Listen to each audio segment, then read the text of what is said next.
Just a reminder, if you want to read any of these cards I've posted on the Demon Rush website, just go to demonrush.com/TCG and scroll down and you'll be able to see every single card in the game. So if you see me playing any of the cards in this video and you're wondering what it does, just go to the website and check it out there. Today I want to show you some of the holy deck combos that are just crazy strong. You can do huge combo plays, and let's get into it. First here, you'll see my hand, Angelic Armor. Don't overlook this card because it activates so many of the holy cards and combo pieces throughout the deck. By playing it first or getting it out super early, you can really take huge advantage of it. I mean, if you get it out first turn, it's extremely busted. So it costs 5, and then I use its effect to replenish 1. It also raises your Imperium limit by 1, and that's going to be really useful for cards like Wheel of Time later down the road. So here I didn't have enough Imperium to really play any soldiers, so I just kind of went on a defensive turn.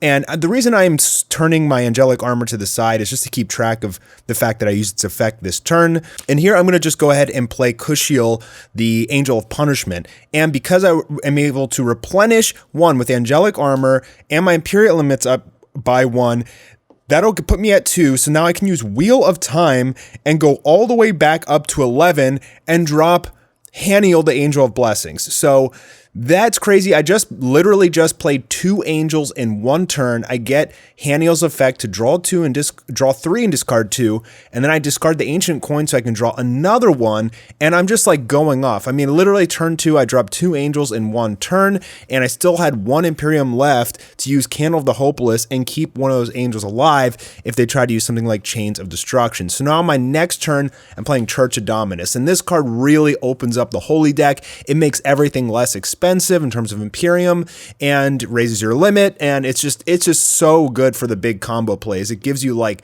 I wouldn't say twice as much Imperium, but it gives you way more. So now I play Dorn. He can resurrect a soldier from the cemetery, and I get Jacob, and then I'm going to use Jacob's effect to fetch, I believe it's Wheel of Time. Oh, I would have fetched Wheel of Time, but I didn't have enough Imperium to use it, and then play Cassiel. So I got a Candle of the Hopeless to keep my angel alive yet another turn. And because they probably rallied a soldier, I'm going to get, or 2, to try and destroy me. I'm going to get to draw a lot from the Kushiel, Angel of Punishment. And now I'm just completely going off here. I'm up to 12 Imperium at the beginning of my turn. I can replenish 1. Everything costs 1 less. All my soldiers are buffed out the wazoo. And now I can also play Cassiel. But watch what I'm going to do here. I have Jacob on the field. He can get Wheel of Time back.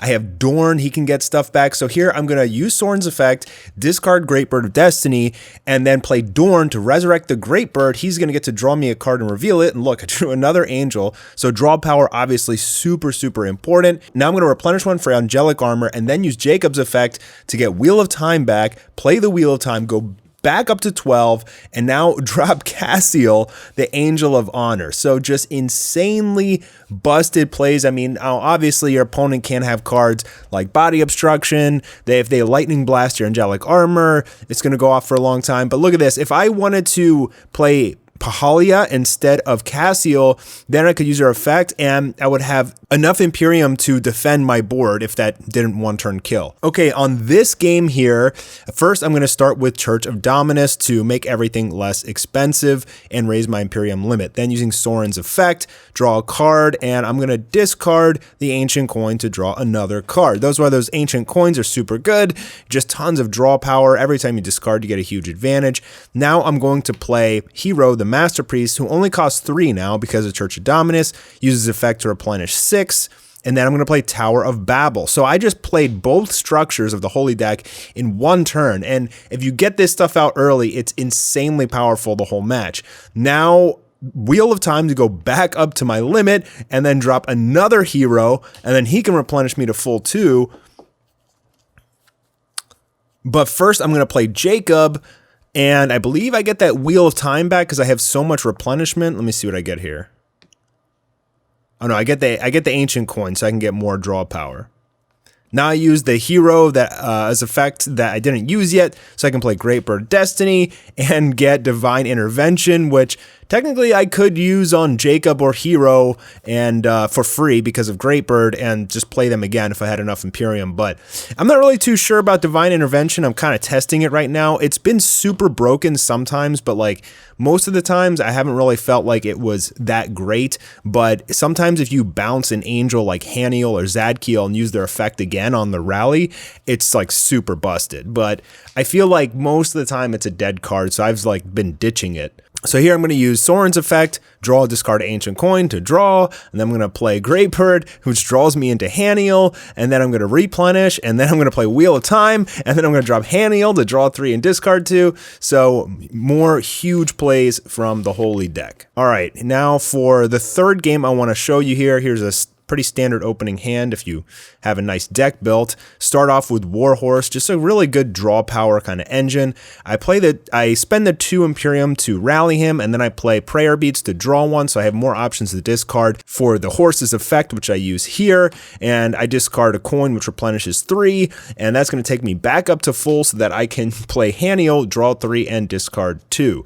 Now I can discard both Forgotten Coin and a Soldier, which I just discard Warhorse in this scenario, and because Forgotten Coin, when it's discarded, you get to add a Soldier from your cemetery to your hand, and because they both land in the cemetery at the same time, it activates and I can still grab a Soldier even though I didn't have any other soldiers in my cemetery, so keep that in mind. Now I didn't really have any Imperium left for a defensive turn, so they probably would have gotten over my Haniel, but I've already drawn a lot and filtered through my deck quite a bit, so let's see what I'm going to do here. I draw into Angelic Armor, one of my favorite cards, just super good for the Sorin deck. That's going to cost 5, and then you can use the effect to replenish 1.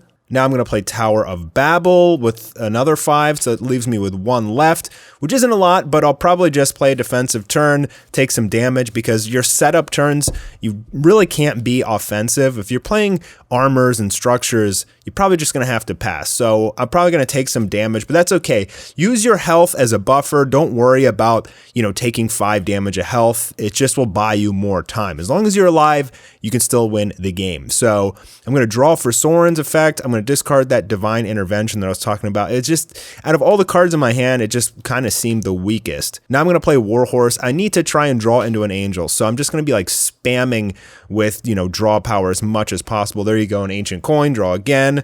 Now I do have a Warhorse in my cemetery, so I believe here I'm going to play Dorn into another Warhorse.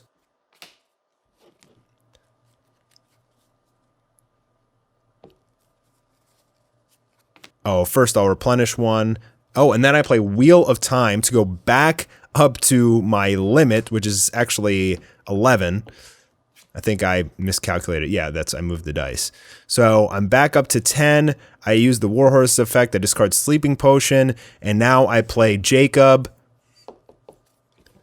and use his effect to get Prayer Beads back to my hand. Use that to draw into Pahalia. So I have 4 Imperium left. That's enough to use both the Sleeping Potion and Body Obstruction in my hand. I don't really have a way to get Pahalia out this turn, but I will drop her next turn for sure. So let's just say they attack my 2 most utility soldiers there, Jacob and Warhorse, and then go over to me. I replenish up to 11, which is my limit now because of Angelic Armor, and now I can drop the Pahalia. Puts me down at 1, replenish 1 for Angelic Armor, replenish 4 more for Pahalia's effect, and then play Hero, the Master Priest, use his effect to replenish 6. So whenever you play Hero, you can, and if you're going to play Hero and use his effect, you just move up by 2 Imperium. It's just the simple math. And now look at this. I have 4 soldiers on the battlefield. They're all buffed with Tower of Babel, and I have all these defensive spells in my hand. I have a Sleeping Potion. I have a Chains of Destruction. Like, they're not going to get around all this stuff. And if they do somehow, I can just keep going on the next turn. And that's part of the strength of the Holy deck, is that it doesn't really run out of gas. So the Evil deck can run out of gas because it uses a lot of cemetery fodder like Cemetery Hunter and Urzen the Treasure Meister, and eventually if the game goes on long enough they might just run completely out of gas. But the Holy deck can go a little bit longer. It's a little bit more consistent in the long run.